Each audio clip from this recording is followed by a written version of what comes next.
Hello, this is iMathit with Samuel Oke. This channel is dedicated to helping young mathematicians reach their full potential as soon as possible. And in this lesson, we will be looking into polynomials, how to solve equations of polynomial. You probably are familiar with solving quadratic equations. In this lesson, we would be seeing an equation where we have x to the fourth power in the problem. So the equation we have to deal with here is x raised to the power 4 minus 5x raised to the power 3 plus 5x raised to the power 2 plus 5x and minus 6 equals 0. So since we have x raised to the power 4, you'll notice this can be very difficult to factorize. So the method we will be using in this lesson is trial and error method. So we can solve this graphically, but let us focus on solving this by trial and error method. So what you do is you assume the value of x. So what value of x will fit into the equation? So you keep trying different values. So let me start with -2, but the best string to try should be between -4 and +4, as the case may be, because if you had to encounter such a problem like this in exam, the examiner will probably put the value of x that will be fitting between -4 and +4. So when we put -2 in place of x in this equation, so this is what we obtain. So 16 minus 5 into -8 and plus 5 into 4 and plus 5 into -2 and minus 6 equals 0. So let's see if this is equal to 0. So this is 16 and 5 times 8 is 40, right? So and plus 20 and minus 10 minus 6. So let's see this. Look at -10 and -6.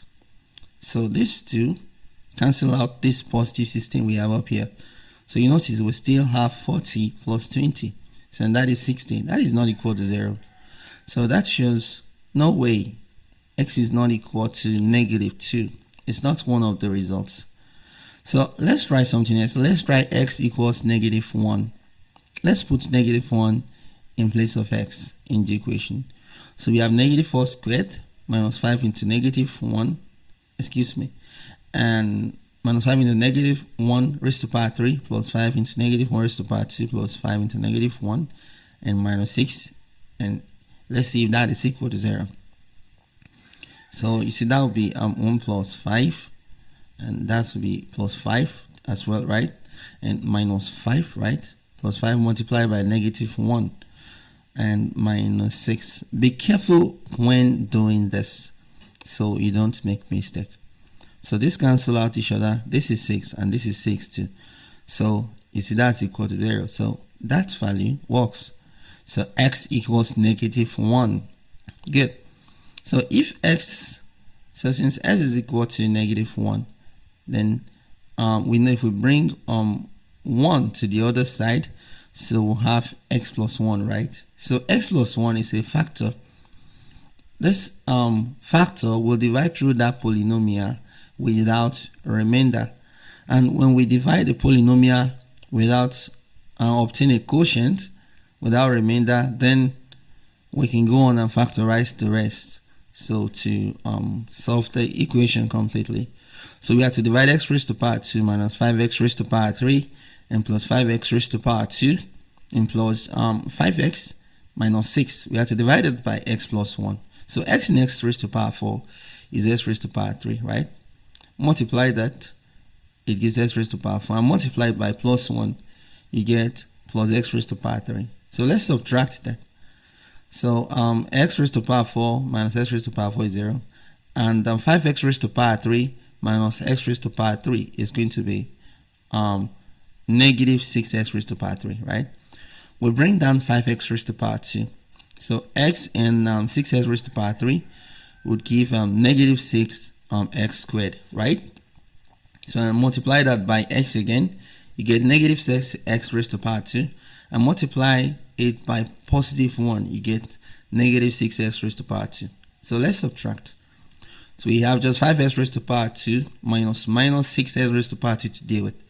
And that will give 11x raised to power 2. Let's bring down plus 5. So plus 5x. So now let's say x in 11x squared is 11x, right? So multiply that by x gives 11x squared, and multiply it by 1, you get plus 11, right? So let's go on and subtract that too.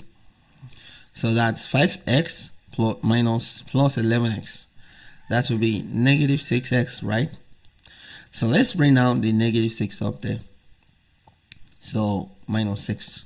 And x in negative 6x is negative 6, right? And multiplied by x, you get negative 6x. And multiplied by 1, you get negative 6. And when we subtract that, you see there is no remainder there. It remains 0. So because x plus 1 is a factor.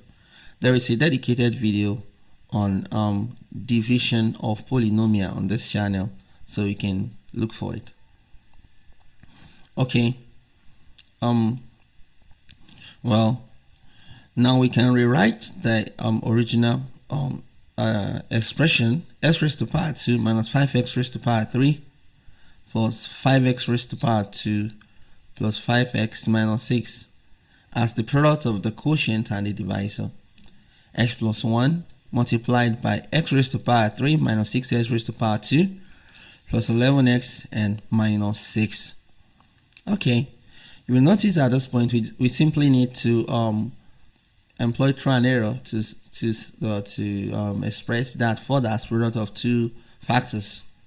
So let's go on with our trial and error method, because we still have x raised to power 3. We cannot just factorize that. So let us put x equal to 1 this time, plus 1. We are trying negative 1, okay? You can try negative 2, you can try positive 2, etc. But let's try x equals 1. So when we try x equals 1, we'll put 1 in place of x in the expression. Let's see if that is equal to 0. So we have 1 minus 6 and plus 11 and minus 6. Let's see if this is equal to 0. So 1 and negative 6 and negative 6 is negative 12. And plus 1 and plus 11 is plus 12. So this holds true. So x is equal to 1.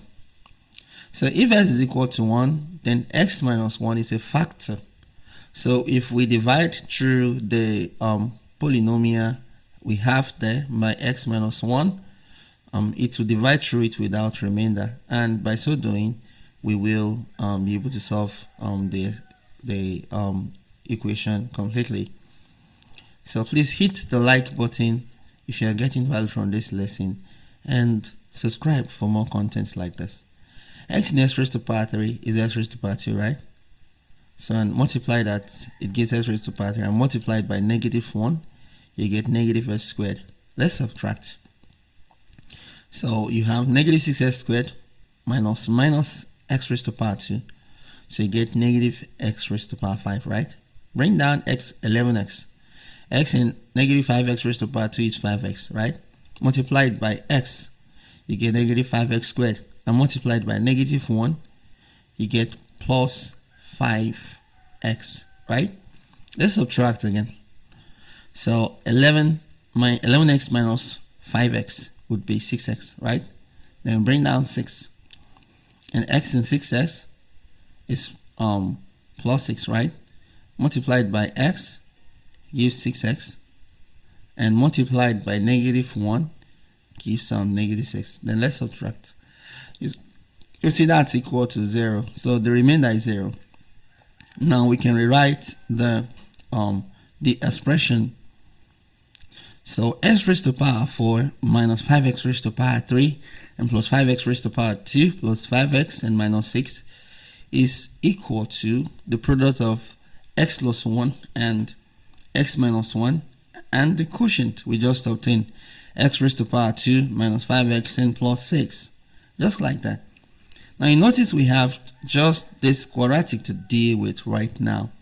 So we can solve that quadratic by factorization, but for the sake of practice, let us use completing the square method. So we have x squared minus 5x equal to negative 6. That's the first step, right? Then what must be added to x squared minus 5x to make it a perfect square? So simply get half of the coefficient of x. Okay, I add it to both sides, the square it. So and there is it. Now at this point, I am going to show you a trick here that I've showed in other videos. So to factorize this, take the x here, take the sign you have here, and take what you have in this bracket. Put it in bracket and square it. Okay. So if you factor that, that's what you get. So on this side, let's simplify the expression here further. So the LCM is 4. So 4 times 6. So that's negative 24, right? And plus 25. And on this side, we have x minus 5 all over 2 squared. And we square root both sides, right? And the square is off. So we have 1 all over 4. Next, we add 5 all over 2 to both sides. So we have 5 all over 2 plus or minus. Square root of 1 is 1 and square root of 4 is 2. So let's combine that. So that will be 5 plus or minus 1, right? Up there. So that means the value for x is either 5 plus 1 all over 2, which is 6 all over 2, or 5 minus 1 all over 2, which is 4 over 2. 6 all over 2 is 3, and 4 over 2 is 2. So x is equal to 2, or x is equal to 3. So if x is equal to 2, that means x minus 3 is a factor, and x minus 2 is a factor. So it's time we write the final answer. So therefore, x raised to power 4 minus 5x raised to power 3 and plus 5x raised to power 2 and plus 5x and minus 6 is equal to 0. Is equal to 0, right? So therefore we have all the factors x plus 1 multiplied by x minus 1 and multiplied by x minus 3, right? Is a factor as well. We've obtained that result. And multiplied by x minus 2, all is equal to 0. So if we are multiplying these four things and they are equal to 0, that means one of them has to be equal to 0, or all. So x minus 1, x plus 1, x minus 3, x minus 2, all should be equal to 0, or at least one of them should be equal to 0. So therefore x is equal to 1 or minus 1 or 3 or 2. And that is the solution to the equation. So the problem you could have when solving this is can you divide through polynomials? So there is a video on division of polynomial on the channel. Hit the like button please, and until next time, keep mathing it, keep winning.